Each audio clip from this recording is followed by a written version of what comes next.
Hello, today we're going to talk about using wearable data to create a competitive advantage in ice hockey. This is a supplemental piece to the blog post that we recently posted on our website, but it's going to allow us to go into a few more specific examples regarding those points that are brought up in that article. Just a brief overview of who we are. Catapult Sports is the global leader in wearable technology, both indoor and outdoor GPS units or inertial units or LPS systems, which is what we use in the sport of ice hockey. We have far reach across all layers of the sport of ice hockey, from our NCAA to our international teams that we support, all the way up through professional ice hockey, both in North America and in Europe and Russia. The first piece in the article is about athlete progression and development. One of the key pieces of athlete tracking and athlete monitoring with Catapult is you can track on ice objective metrics. The one we're looking at here is a yearly force per stride progression by 4 different athletes, all the way through their freshman to senior year within the NCAA. One of the key outputs that we can track is their ability to generate and produce force both left and right as they're skating. Catapult has a stride detection algorithm that allows us to individualize and separate the strides to look at a resultant acceleration. Clearly here you can see some natural progression over time as athletes get bigger, stronger, faster within their college system. You can also see some deviations or potential deviations from that plan. For example, athlete C. Athlete C here is kind of stagnated a little bit, not much progress. And so, that information can provide some good conversations as that athlete goes into their senior year, or you can start to look at some of the different variables that might be impacting that to reach out and help the athlete. Really, objective information tracked over time can provide valuable information to both your program and the individuals within it. Second competitive advantage is that wearable technology gives objective markers of performance. One of the things I talk about with athletes and coaches is that numbers don't lie. So we can provide some really good accountability on practice habits and game outputs that really are there to help drive performance of your program forward. What we're looking at here is one of our key performance metrics called high intensity work duration. High intensity work duration is essentially like a stopwatch. When the athletes move over a certain threshold, the time starts. And so what we're looking at here is the defensive unit outputs of a single practice. Obviously, there's going to be a distribution, but what we can do is have specific conversations with athletes depending on where they fall within this. Did they hit their target from that day? Are they close to their defensive partner? If they're on the lower scale within their positional group, why? Was it a product of the exposure they got or the number of drills, or is there an opportunity to have specific conversations around practice habits? One of the things we can do to generate some of those numbers is look at the time percentage in shift within those various work bands that we have within our system.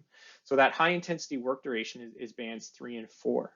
So one of the things I look for is I want to see, over a typical game, a power forward will spend 52% of their time on ice in that high intensity work duration. So now we can, work backwards to, what a true practice demand from game would be. If an athlete's playing 15 minutes a night, are they accumulating 7.5 minutes, or what scale towards that 7.5 minutes of high intensity work duration are they getting? And now we can really start to practice like we want to play.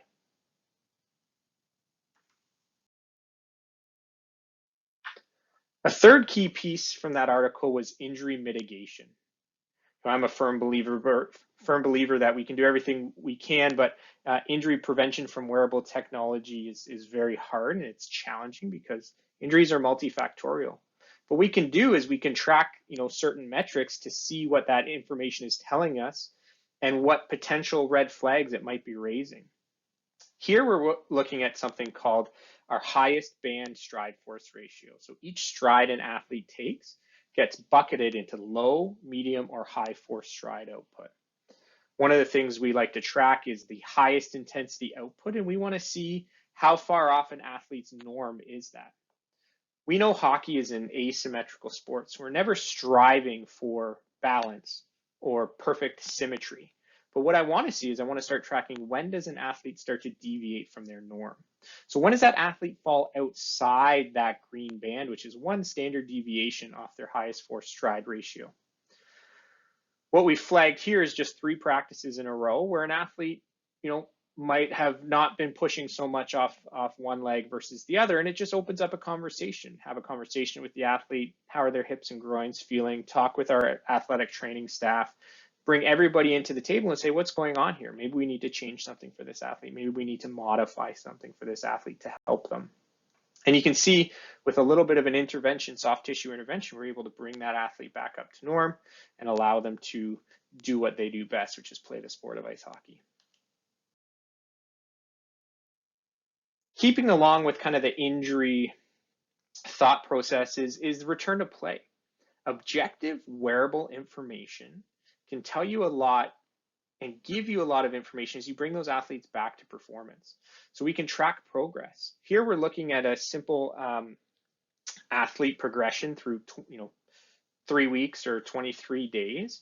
The lightning bolt indicates when the injury occurred. So we have normative data on the left-hand side of that lightning bolt that tells us what a healthy norm for that athlete is. So in this case, it's a stride force ratio of +4, which means he's biased a little bit to his right side.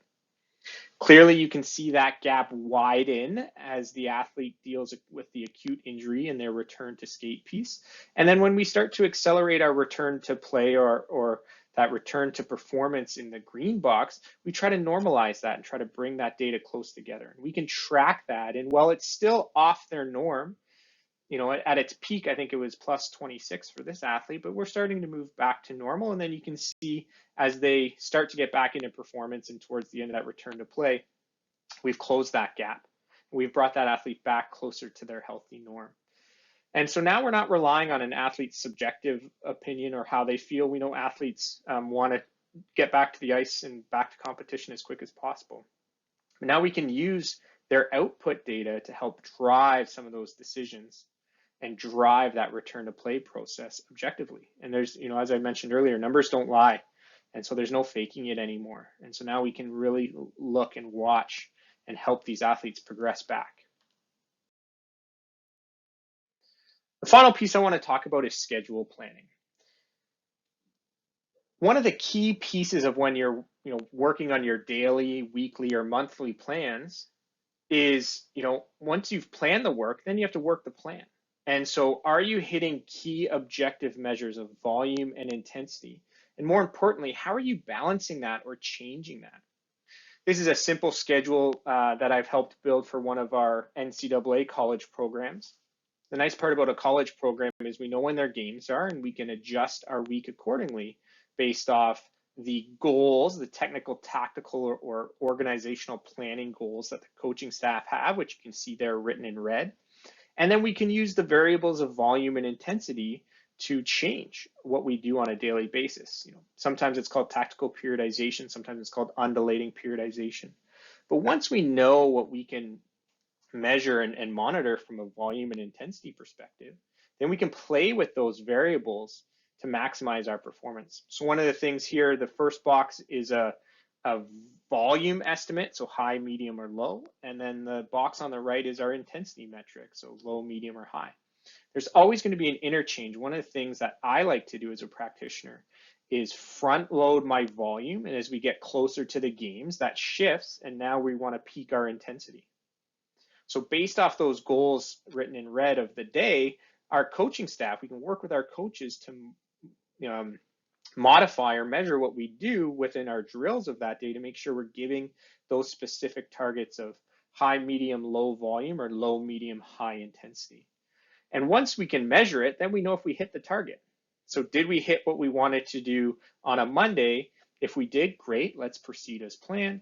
If we miss the mark on Monday from a volume or intensity spectrum, what do we need to change downstream to make sure we're not overloading our guys? Really, we're taking the guesswork out of it. We can plan what we want to do. We can measure as they're doing that plan and then make any changes or recommendations to future days. Thank you very much. I just wanted to provide you some further information on some really specific practical applied papers using our wearable technology in the sport of ice hockey from myself and my research group, as well as some other very smart practitioners within the sport. Thank you very much.